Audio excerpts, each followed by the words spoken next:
Here's a number that should keep every enterprise leader awake at night. Your company is about to have thousands of new employees. They never sleep. They can access your entire knowledge base in milliseconds, and most of your security team has no idea how to manage them.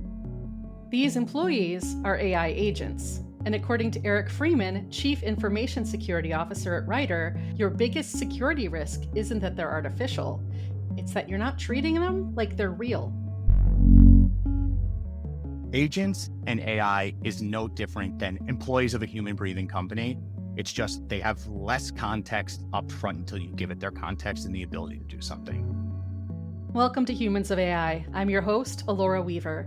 Today, how a former line cook who taught himself to hack is reimagining enterprise security for the age of autonomous AI, and how his insights shaped Ryder's groundbreaking Agentic Compact, a new framework for the human agent workforce.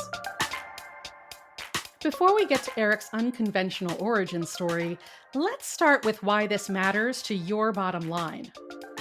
Eric Freeman oversees security at Ryder, where we're deploying AI agents at a scale most enterprises are just beginning to imagine.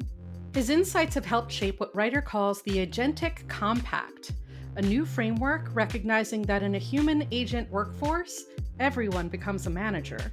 And Eric's discovered something that challenges everything we think we know about security ROI. The entire security industry is based on fear tactics because it's what has been sold. CISOs and security leaders have long struggled to make a business justification to get the right tools, investment in technology to mitigate risk. And they've used fear as a way of doing it. But with AI agents, Eric sees a fundamental shift. If agents are no different than an employee, if in the way that we're looking at this model, then we're enabling agents to do the tasks and functions of a business faster, ideally more efficiently and effectively to enable business to be much more profitable and have better velocity. Think about that math. If each AI agent can do the work of multiple human employees, then securing them isn't a cost, it's protecting a massive productivity multiplier. The question isn't how much will security cost, it's how much velocity are we losing by not securing our AI workforce. Now let me tell you about how Eric learned this lesson in a New York City kitchen with an illegal download of Metasploit. Eric was a line cook when his restaurant had a data breach. Curious about what information they had on him, he did something that would either end his career or start a new one. I taught myself how to use a tool called Metasploit, which is a known hacking and attacking framework where I was able to deploy malware. I taught myself how to do this on YouTube. His boss, who had a Cisco certification, caught him. The conversation that followed changed everything. And he said, you need to quit your job and you need to get into security. And I said, why? He said, because you have a personality and you can have a conversation. And if you taught yourself how to do this, you could probably figure out anything. But here's what Eric learned in that kitchen that most security professionals miss. Let's say you're in a restaurant, you need to put out 17 different orders of eggs during brunch. 3 are over easy, 5 are scrambled. How do you do all of this coordination and chaos at once under such extreme pressure? His multi-threaded thinking under pressure, it's exactly what you need when AI agents are operating at scale. But more importantly, Eric learned something about systems.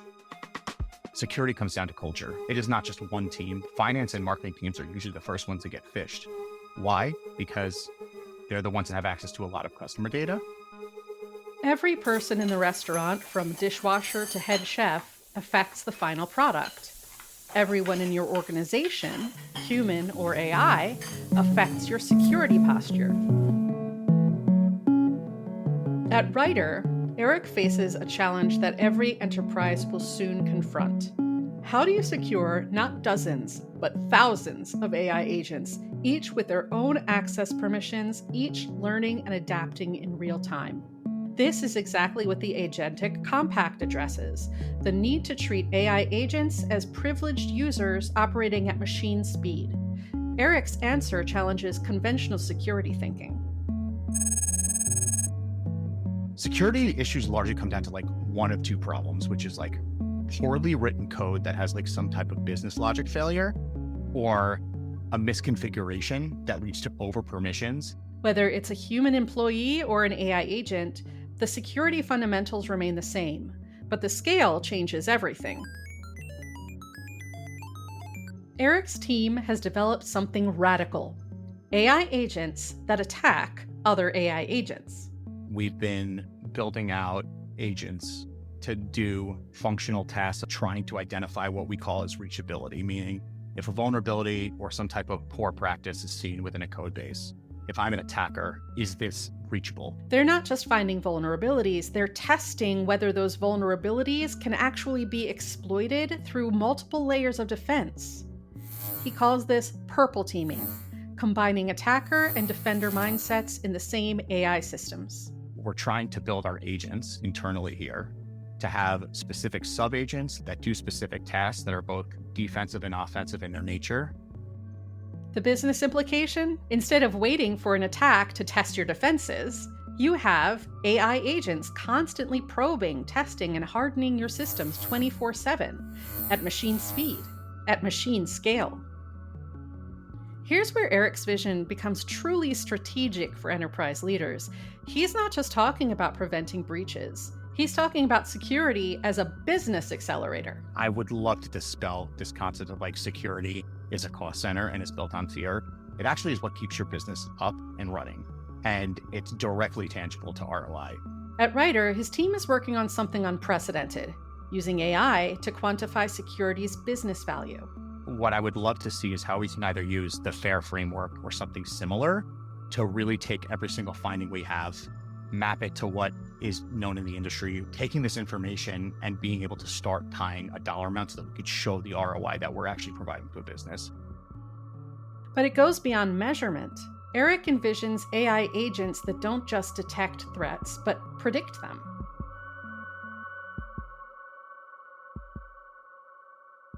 How can you have these agents start to do anomaly detection in your environment better than a human can? Can we start having these different data sets be correlated by AI to identify vulnerabilities faster than a human could? Imagine an AI agent notices that someone is logging in from a new IP address. Simultaneously, it sees they're requesting access to customer data they don't usually touch. It correlates this with unusual patterns across your entire enterprise. It acts, all before a human could even notice the first anomaly. This isn't just security, it's competitive advantage. The enterprises that get this right will operate at a fundamentally different velocity than those that don't. When I asked Eric about how AI agents fit into an organization, he gave me an unexpected metaphor that directly aligns with the Agentic Compact's vision of the human agent workforce. It's no different than how DNA is wired together, and each molecule has a different component and function that builds out this entire body. And that's how a company operates. If companies have a DNA that's made up of their people, their processes, their tools and technology, and that's what the cellular structure is of any business, that's exactly what agents are going to be able to provide. This cellular model has profound implications. Eric's team is exploring using smaller, specialized language models for specific security tasks. One of the things we're even exploring is like small language models for each agent to increase that velocity. If you have a tighter and a smaller language model with more accurate data, but smaller amounts of it, hallucination rate's going to go down because it has a smaller data set it's working against. Think about that architecture. Instead of one massive AI system that could be compromised, you have thousands of specialized agents, each with limited scope, each monitoring the others. It's not just more secure, it's anti-fragile. The system gets stronger under stress. When Eric talks to CISOs at top banks and Fortune 500 companies, he faces the same objection. I think they're more concerned with the data sprawl and the access to the data and understanding how you harden that. My counter argument to them is if you're going to grant access to an IT employee to all these different tools that you use for efficiency, how is that any different than an agent? In fact, Eric argues, AI agents are potentially more secure. I would argue that you could probably respond faster to an agent because it's ideally connected to your network rather than a human who, once they have access to the information and they store it on a drive, they can walk away and do whatever they want. But here's his warning to enterprise leaders. Generally speaking, when you're innovating, you're building for what's possible, not for what's the most secure. And so it's on not just myself, but the rest of the people in this industry to start identifying what is the right way to deploy MCP? What is the right way to harden LLM? The companies that figure this out first won't just be more secure, they'll be able to deploy AI at a scale and speed their competitors can't match. I asked Eric how he views this inflection point. His answer should concern every enterprise leader. It's scary, and I don't mean to scare people with me saying that, but someone on my team, Jonathan Haas, often says to me, what do we want to do? Because we can truly build anything. Eric's team is already building tools internally that they would traditionally buy. We've been able to start building tools internally that we would traditionally buy off the shelf. And it's incredible to see what the velocity of my team looks like with just using these tools and technology. The competitive implications are staggering. Companies with strong AI security practices won't just avoid breaches, they'll be able to build and deploy capabilities at unprecedented speed. Those without, they'll be stuck buying off-the-shelf solutions while their competitors build custom advantages. Eric's vision for the future? You can now start building a security program unique to every single business, depending on the type of data you collect, depending on how your business makes money, depending on what your profit margins look like. You could build a security program for every single task, function, or component. Eric's journey from line cook / amateur hacker to enterprise CISO contains a critical lesson for every business leader. The companies that win in the age of agentic AI won't be those with the most agents. They'll be those who treat their AI workforce with the same security rigor and opportunity mindset as their human workforce. This philosophy is at the heart of Writer's Agentic Compact. The Compact provides 6 foundational articles that turn Eric's insights into an actionable blueprint. System safety and containment, foundational transparency, actionable explainability, continuous observability, workforce enablement and education, and the human mandate. As the Compact makes clear, success in agentic AI hinges on reimagining human systems of trust, accountability, and governance around these new digital collaborators. And as Eric shows us, the risk of inaction is now greater than the risk of adoption. His 3 key insights for enterprise leaders.